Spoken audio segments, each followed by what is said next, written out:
रुक। आज 20 अक्टूबर सन 2010 है। इसी साल अभी महीने 2 महीने पहले तमाम फ्री होल का झमेला था। परिवार वाले नहीं, इनको तो इतने इतने कोई अगर टुकड़े करके सालों को फेंके, इतने इतने टुकड़े सालों के कर और होगा कभी मार डाले जाएंगे सालों को। इनका व्यवहार ही था। फ्री होल के झमेले से निपटे, गांव के सब ज़मीन बेच लिया, मकान बेच लिया। उधर हम बीमार। खैर इस बीमारी में डॉक्टर प्रभात का बड़ा योगदान था। वायरल फीवर हुआ, फिर टाइफाइड हुआ, पता नहीं क्या क्या। आजकल तो इतनी बीमारी को इतना बढ़ा के बता दिया जाता है और उसी में आदमी एलोपैथिक के चक्कर में पड़ता है और ख़त्म हो जाता है। तो हमारे साथ आगे पीछे जो अस्पताल में बेचारे भर्ती हुए, विनीत मिश्रा पत्रकार, आज अखबार का, जैसे अखबार पढ़ा कलेजा ऐंठ गया। इतना दुख हुआ, इतना तकलीफ़ हुआ कि हम उसे व्यक्त नहीं कर सकते हैं। लोगों को देखा कि लोग आवाज़ उठा रहे हैं और डिमांड कर रहे हैं। यहाँ आज मैं ये देख रहा हूँ कि बेटा साला जो है वह बाप का नहीं। कोई मर रहा है, शहर में हाहाकार मचा है, डेंगू कितनी मौतें हो रही, राजनीति चालू है। कोई उपाय नहीं सोचता है कि जहाँ ये महीना आवे वहाँ हम टीम तैयार कर दें, कुछ पालिका सहयोग कर दे, कुछ और लोग। अरे पालिका मच्छर को रोक लेगी क्या? एक बार वो उसने फार्मिंग मशीन घुमा दिया, क्या मच्छर खत्म हो जाए?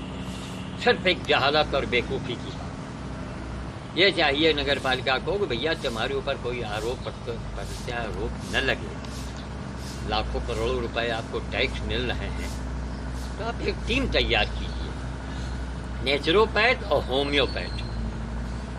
अगर बचना है तो होम्योपैथ और नेचुरोपैथ के शरण में चले जाइए, मौत नहीं होगी। मैं तो भुक्त भोगी हूँ, हमें हुआ। डॉक्टर प्रभात होम्योपैथ जो हैं, बिल्कुल देवतुल्य है वो लड़का। चंपा मैडम जो हैं, आप लोग जानते होंगे, डिग्री कॉलेज की चंपा मैडम का वो लड़का है। उतनी ही योग, उतनी ही व्यवहार कौशल और योग्यता, उसमें जितनी उसकी उम्र है लड़के की, उससे 3 गुनी ज़्यादा उसकी उम्र की उसके पास योग्यता है। खैर उनका इलाज हुआ। उसी बीच हम चूँकि प्राकृतिक चिकित्सा से जुड़े रहे, अंदर जाओ चलो,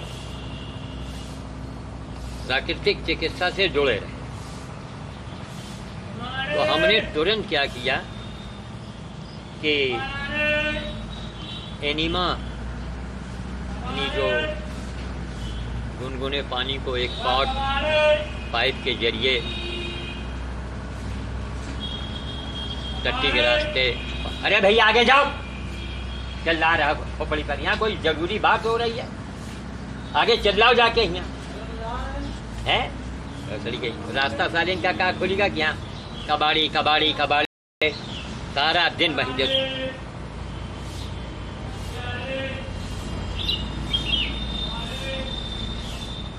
तो खानदान में जब जो कई कुत्ते पैदा हो जाते हैं तो यही होता है। हर खानदान के बिना ऐसे ही होता है, बेईमानी और कुत्ते पैसा दे दो उनसे चाहे जो करा है। काफ़ी बीमार हुए तो हमने क्या किया, एनीमा ले लिया, गुनगुने पानी से एनीमा लिया। पत्नी हमारी राय दे रही, हमारी बेटी राय दे रही है, फलानी। हमने प्राकृतिक चिकित्सा वाले से राय ले लिया, जानते तो थे। कहीं नहीं, बुखार की हालत के, बुखार की सबसे पहली दवा है कि आप पेट की सफाई करो तुरंत। दवा खा करके नहीं, डॉक्टर कोई पेट उसकी दवा नहीं देता है, क्योंकि बुखार की हालत में यहाँ का फंक्शन करीब करीब वो हम समझते हैं वो बंदे हो जाता है। वो वर्क ही नहीं कर, न टट्टी होगी न भूख लगेगी। है ये बुखार की कंडीशन में ऐसा होता है। तो एनीमा लिया, गुनगुने पानी में भैया कचरा निकला, भयानक बदबू। 4 दिन तक लगातार, और खाना पीना बंद। मैं बुखार की सबसे पहली और अंतिम दवा जो है वो लंघन है, उपवास। बस अगर बुखार में आपने खाने की इच्छा जाहिर किया हो, यदि कुछ खा लिया तो फिर ये मान के चलिए कि अगर नौजवान है तब तो आप खेल जाएंगे, लेकिन अगर गंदगी ज़्यादा है तो आप नौजवान नहीं, नौजवान के बाप हों, आपकी मृत्यु निश्चित। जानवर तक खाना पीना बंद कर देता है साहब। इस बीच एनीमा लिया, 3-4 दिन लगातार खाना पीना बंद, और 4 दिन तक भयंकर जो टट्टी आती थी पानी के साथ निकले, भयानक बदबू। भाई पूरे परिवार के देखा, इनका देखो इस सब कचड़ा इकट्ठा हो गया था। कुआर का महीना लगते ही आदमी को अलर्ट होना चाहिए, यानी सितंबर का महीना लगे, बजट में लिखा है दो खाओ रोज इतना। पित्त का प्रकोप, ये बुखार उखार जो वायरल फीवर क्या है, ये पित्त का प्रकोप है। इसके बारे में टीवी में लोगों को बताना चाहिए, लोग दवा का प्रचार कर। कारण बताओ, देखो भाई कैमरा तुम्हारा उधर जा रहा है, स्टूल पर बैठ जाओ, स्टूल ले लो, स्टूल पर बैठ जाओ। पित्त का प्रकोप, पित्त शरीर के अंदर ताप को बढ़ा देता है। कांप, कफ, बात, पित्त, ये 3 चीज शरीर में है जो आयुर्वेद हमारा मानता है। आयुर्वेद के शरण में ही, आयुर्वेद के शरण में ही बाबा रामदेव आकर के पकड़ा उस चीज को और उजागर किया, और बिना पैसा लिए उजागर किया, बाबा रामदेव हो गए। तो कहने का मतलब है कि इस में एनीमा आप रोल लेते रहिए। जब घर में किसी को बुखार आवे तो प्राकृतिक चिकित्सा वालों को बुला दीजिए, उससे कहिए कि महाराज जो कहिए हम आपको दे दें, आप इस आदमी का उपचार शुरू कर दीजिए।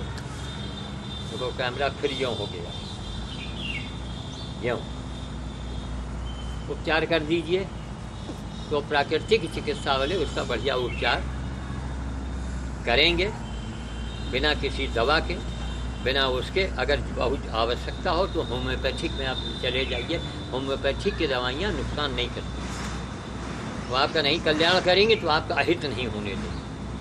तो कुल मिला के हमारा संदेशा है समाज के लिए, इस बात को टीवी पर पूरे इंडिया में दिखाया जाए। यह अनुभव है मेरा कि वायरल फीवर आवे, इसकी आप सफाई करो, नेचुरोपैथ का सहारा ले लीजिए, खाना पीना बंद कर दीजिए, 3-4 दिन खूब एनीमा लीजिए, धीरे धीरे। प्राकृतिक चिकित्सक हर जगह मिल जाएंगे, उनको बुला लीजिए आप।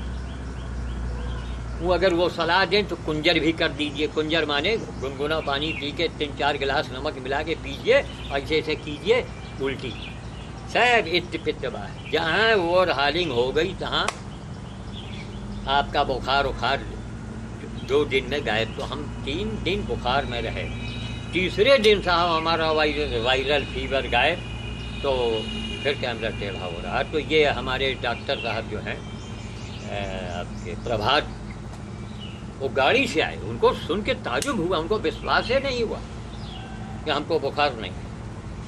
खैर उनको भी एक अनुभव हुआ। उसी समय हमारे मुंह के अंदर इतना बड़ा गहरा घाव दिखाई पड़ा, कैमरा बहुत हिल रहा, गहरा घाव दिखाई पड़ा।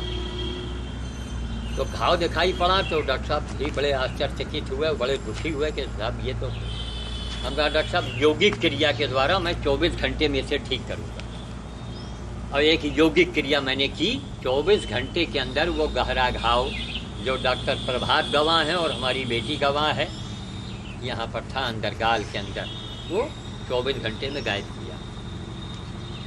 तो हमारा मतलब कि नेचुरोपैथ के बारे में, प्राकृतिक चिकित्सा के बारे में टीवी के घर घर स्कूलों में, कॉलेजों में इसका व्यापक प्रचार किया जाए। हर आदमी को यदि मालूम हो जाए कि हमें बुखार आया है तो क्यों, बेवकूफ़ बनाने की बात है। डेंगू और पाकिस्तानी और जापानी और स्वाइन फ्लू सिर्फ एक नाटक होता है। अभी तक सबसे ये बीमारी कहाँ नहीं थी, कहाँ थी बीमारी हैं? हम भी तो 72 साल के हैं।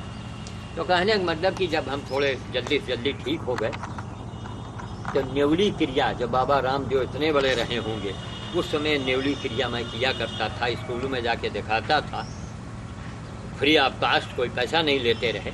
एक स्वामी जी आए थे योग प्राकृतिक चिकित्सा केंद्र रायबरेली में, वो हमसे बहुत प्रभावित हुए। तो कहे महाराज 15 दिन स्कूलों में चल के आपको इसका प्रदर्शन करना है। तो मैं 15 दिन केवल दिन भर पानी पर रहता रहा, क्योंकि अब हमको आंखें घुमानी है, कुछ खा नहीं सकते थे। तो उन्होंने हमारा नाम रख दिया था पानी पीने वाला भूत। डॉक्टर विश्राम, जो रायबरी के दाढ़ी वाले डॉक्टर विश्राम जो हैं योग प्राकृतिक वाले, इनसे आप पूछिए कि साहब रायबरेली में कोई पानी पीने वाला भूत है, केवल इतना कहिएगा तो डॉक्टर विश्राम बहुतें हंसेंगे, तो उनको बात याद आ जाती है। तो वो यही बता रहे हैं कि न्यूली क्रिया अगर हम शुरू से घुमाए होते, लेकिन ये पेड़ पौधा, बंदर भोज, जानवर की सेवा, गधे की सेवा, सुअर की सेवा, एक आदमी एक पूरे हिंदुस्तान का ठेका लेगा तो साला जिंदा कैसे रहेगा, कैसे बचेगा। लेकिन ये भगवान की माया है, बजरंगबली ने हमें बचा लिया। नहीं 72 साल में टाइफाइड जिसका बिगड़ जाए वो आदमी जिंदा रहे मुश्किल है। वही न्यूली क्रिया मैं दिखा रहा हूँ, मैंने छोड़ दिया लेकिन अब मैंने शुरू किया है, ताकि अब जीवन में कभी अब हम बीमारी से हम 100 कोस दूर रहेंगे। ये न्यूली क्रिया है। अब देखिए 72 साल की उम्र है, तो ये मुंह से हवा को निकालेंगे और आंतों को ऐसे ऐसे गोल गोल घुमाएंगे। एक बार इधर से, फिर एक बार इधर से, फिर एक बार आगे पीछे करेंगे। यही न्यूली क्रिया है। इस आदमी को अगर इसका अभ्यास कर ले, कभी जीवन पर्यंत 100 साल की तो उसकी गारंटी है, तो बीमार नहीं होगा। एक्सीडेंट में भले मर जाए लेकिन बीमार होकर नहीं मर। ये न्यूली क्रिया मैं बता रहा हूँ। बाकी इसके बारे में योग प्राकृतिक वालों से संपर्क आप करें। बाबा रामदेव का आप क्या पूछना, पूरे विश्व में वो फेमस हैं। तो कुछ क्रियाएं हैं और 2-3 मिनट का काम है।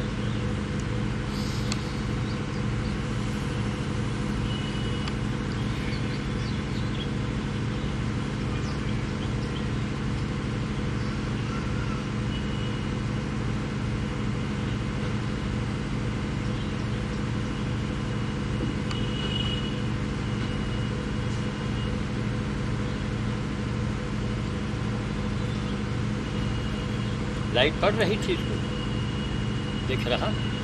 हाँ, ये नहीं कि अंधेरे में आवे तो न दिखाई पड़े। ये हमने इसको दाहिनी ओर चला दिया। अब 1 मिनट के लिए दम ले लें। अभी जो बीमारी से उठे हैं, आज 5वां 6वां दिन है।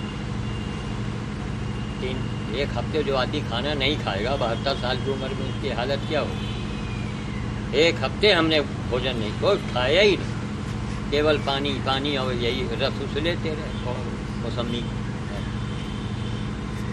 शरीर टूट गया भीतर। यार कम से कम महीने 2 महीने, भाई नौजवान शरीर होता तो 1-2 दिन में डेवलप करता। पुराना बिल्कुल जर्जर हालत कपड़ा है, इसको लाख 3 पाल लगाओ, लाख मरम्मत करो, टाइम तो इस पर लगे। ये हो गया, हमने दाहिनी ओर घुमाया। अब इसी का उल्टा मैं घुमाऊँगा, इधर ऐसे। पहले सांस नाक से लेते हैं, मुंह से उसको निकाल देते हैं ताकि अंदर की हवा सब बाहर, और सांस रोक के उसी को घुमाना है। बनाने में अगर न ठीक से दिखाई पड़े तो उठ के खड़े हो जाए।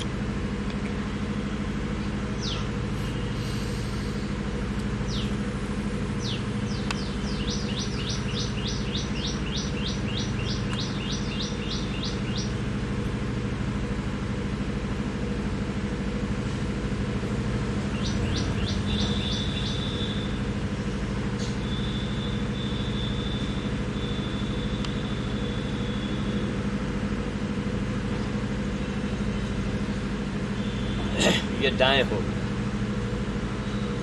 अब आगे पीछे ये सब आंखें जो है वो सिकुड़ जाती हैं।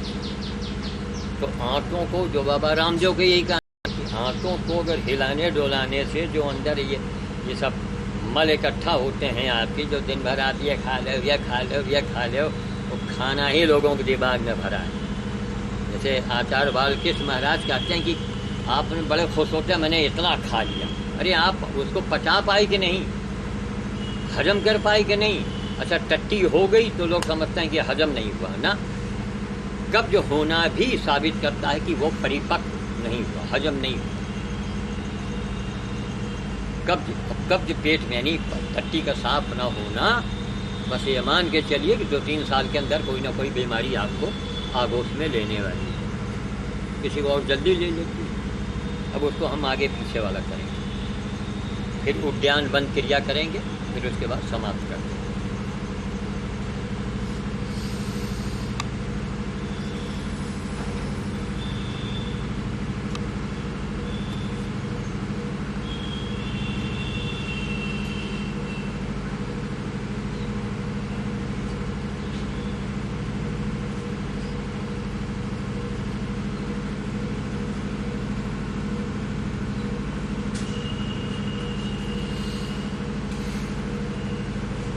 तीन क्रिया हो गई, दाएं बाएं और आगे पीछे।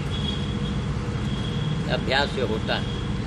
पेट को कभी निकलने मत दीजिए। अगर पेट निकल गया तो एक एग्रीमेंट पेपर आप ले आइए, इसको स्टैम्प पेपर हम लिख के देंगे।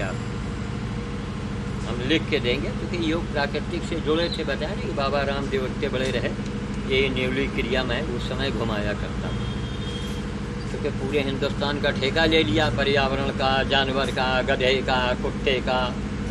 एक नशा सवार, पागलपन सवार, पूरी ज़िंदगी उसी में लगा दिया। जो जीवन में एक पैसा कमाया नहीं, दुकान नहीं किया, नौकरी कुछ किया ही नहीं, गांव में खेती थी कुछ किया ही नहीं, तो इधर उधर खाने वाने को घर से मिल जाता रहा। हमारे हाथी 1.25 लाख का कहावत, करोड़पति खानदान में पैदा होंगे तो झाड़ पेट को हमारा काम चलता रहा। रात की मशीन अपने यहाँ लगाए रहे, लगा के दुनिया के सामने, नहीं तो इंडिया के सामने एक मिसाल कायम।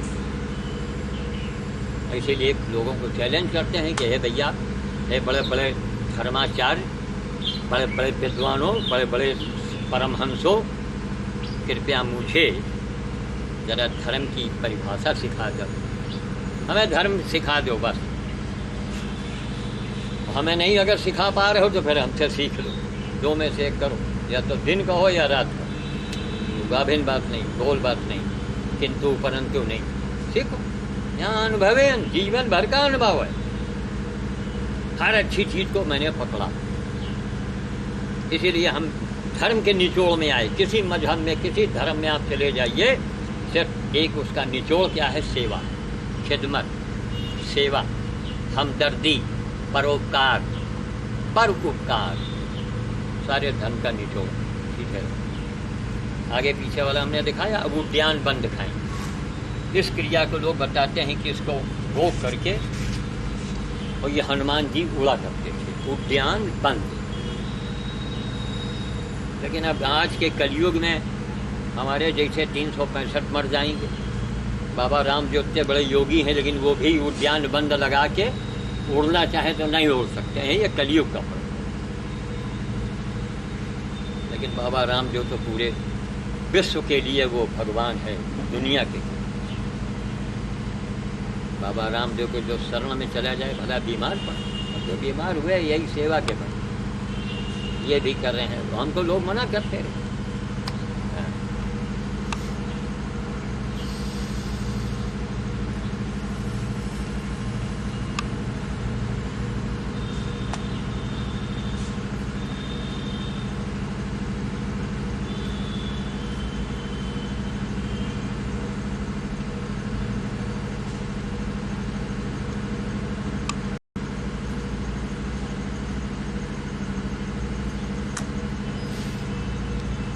कमजोरी है ना, बीमारी से उठे हैं, इतनी इससे ज़्यादा सांस नहीं रोक सकते। ये इसको चपका देने से जितने भी किडनी सिडनी जितने भी हैं लोग डॉक्टर बताते हैं, उसको सब गड़बड़ी, कोई गड़बड़ी नहीं होगी। यूँ इसको चपका, पेट कभी निकली। अभ्यास शुरू किया अब तो भैया कान पकड़ लिया। लोगों ने मना किया, हमारे शुभचिंतकों में बहुत सारे लोग हैं, सोनू है, गुलशन है फोटोग्राफर, DK सिंह हैं, राही जी हैं, और बहुत से लोग हैं। तमाम लोगों ने मना किया कि साहब अब आराम कीजिए, अब आराम कीजिए। डॉक्टर विश्राम हैं, योग प्राकृतिक वाले, तमाम लोग मना करते हैं। आकर एक बार उद्यान बंद और दिखा दें, बस इसको मुंह से हवा निकालिए, सांस रोकिए और बिल्कुल अंदर सिकोड़ दीजिए पेट। इससे पेन क्रिया जो क्या क्या डॉक्टर लोग सब बताते हैं, उसके ऊपर दबाव पड़ता है, सही हालत में आ जाता है। हाथों को घुमाने से अंदर मल कहीं जो चिपकेगा नहीं, जहाँ मल चिपका और सड़ा वहीं ये डेंगू और डेंगू और वायरल और सब सारे जो अंदर अपने दस्तरखान लगा के अपने वो बिल्कुल 5 स्टार होटल में बैठ जाते हैं। जानते हैं ना कि अब हमारे लिए जो खजाने खजाना है। इसलिए प्राकृतिक चिकित्सा की जानकारी हर बच्चे को, हर इंसान को होना चाहिए, तो जल्दी बीमार नहीं पड़ेगा।